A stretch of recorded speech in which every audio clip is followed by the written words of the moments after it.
Do you have examples of ways that training professionals have addressed reductions in their budgets?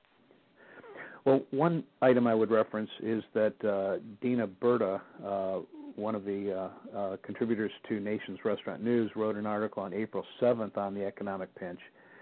And on the topic of trainers justifying their programs and contributing to top-line and bottom-line results, she quoted Kurt Archambault as saying, "Everyone should be looking at their curriculum and ensuring that their programs out there are truly necessary. Training programs should be driving business results.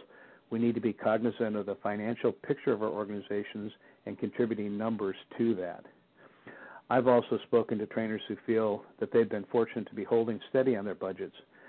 They're very aware that reductions could take place with next year's budgets, so whenever their fiscal year begins. So they're proactively reviewing all their programs to determine if they truly have merit. Is that program necessary, and is it driving results, and helping either build sales or improve the customer experience? Some other options include evaluating the structure of the program and asking the following questions. Is the program still relevant? Does everyone need to go through that program? Where in the past maybe it was automatic that everyone went through there. Could they possibly be more selective in the candidates that they choose for a particular program? What are the desired results of the program? Is there a more effective way to deliver this training and perhaps get better results? And are trainers truly measuring the results of the training programs so that they're able to demonstrate that to the management in their organizations? So solid trainers are really questioning everything and considering the needs of the business. And nice to have programs truly may be history. So what are some of the other things people are saying about training in tough economic times? A few articles that I've read recently by some highly respected professionals were written by Jim Sullivan and also Bob Pike. Now, Jim Sullivan wrote in a recent article on Nation's Restaurant News on March 31st that preparation is the key to surviving tough times. He suggests sharing your plans with your team, stating you owe your managers and crew clarity, courage, and conviction in these challenging times. He suggests defining what success looks like in 2008 for your concept or your brand. In addition, Jim Sullivan also wrote, here are 5 things that a team needs to hear from you. Where are we now? Where are we going? How are we going to get there? What do you want me to do? And what's in it for me when I do? So definitely bringing engaging the employees and bringing them into the conversation and truly making them part of the success of going through this economic downturn together. Sullivan also believes that turnover amplifies the problems. He further wrote that perhaps the best investment a company can make in its managers through good times or bad is to give them the insights into how to better master the art of time management and teach them strategies that will help them to organize their priorities. Stress, he says, is the father of turnover.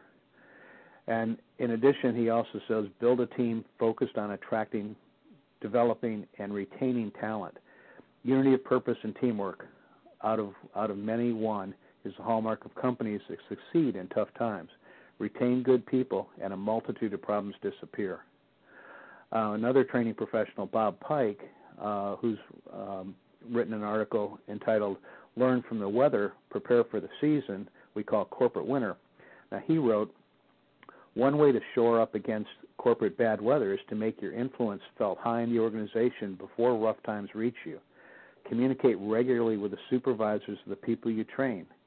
Tell them what you're doing and how students are responding. Ask for their input. Suggest programs that you may not have considered. Give them ideas to better prepare their participants to get the most out of the training. Work with them to develop application contracts and action plans with their participants so that the managers gain real value in their minds every time they send someone to your training program. So truly engaging the managers. If they're going to send someone, you want them to know that there's going to be a planned and given result for them committing the time and the resources to that training. In addition, Bob Pike wrote, management-level people in hard times are often forced to think strictly in terms of dollars. Have you calculated the value of the training you provide in terms of productivity, reduced turnover, and lowered rates of injury? These are only 3 of a dozen metrics that can be used to demonstrate the real value. Learn how to have a pain conversation with managers. Often they're so busy that they don't focus either on the real pains that are plaguing their departments or the very real costs attached to those pains. So help them focus on that, and suddenly training becomes an investment with a measurable return. Don't wait for bad weather to build that dike. Oftentimes, if trainers aren't prepared to prove it, their services are considered an expense, not an asset. So really good words. Very good, very good.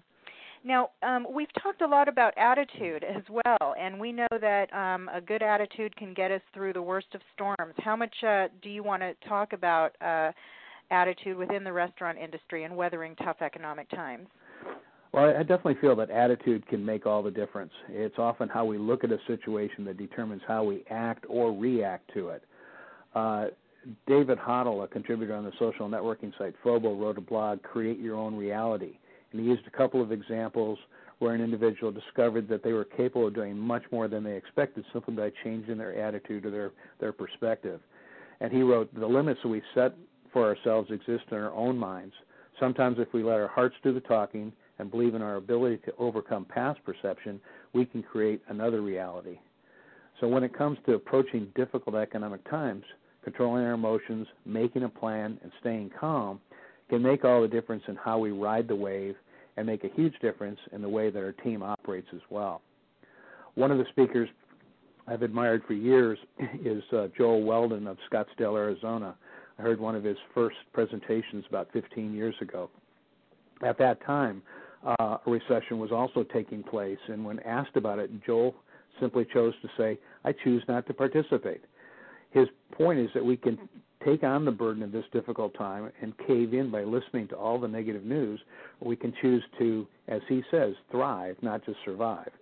And he has a great DVD entitled Coyote Power.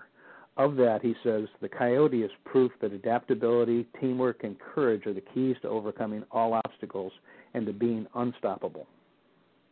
Excellent. What other suggestions